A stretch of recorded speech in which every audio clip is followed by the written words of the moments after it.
আজকে মালদার পিআরএম মলে গিয়ে কি কেনাকাটা করলাম চলো বলি।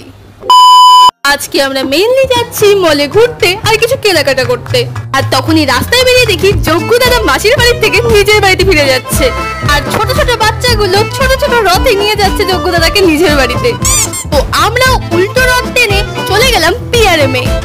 এখানে এসেই দেখি সব এসকেলেটর, একটাও সিঁড়ি নেই। সিঁড়ি দিয়ে উপরে উঠতে পারবো না, এসকেলেটর দিয়ে আমাদের উপরে উঠতে হবে। আর যেহেতু আমাদের এতটা অভ্যাস নেই এসকেলেটরে ওঠার, এর জন্য আমাদের তো একটু প্রবলেম হচ্ছিলই। তার থেকে বেশি মা আর মাসিদের প্রবলেম হচ্ছিল, ওদেরকে উঠে গিয়ে আমাদের ঘাম ঝরে গেছে। তারপর যুদ্ধ করে 3-4টা এসকেলেটর পার হয়ে তারপর গেছিলাম জুডিওতে।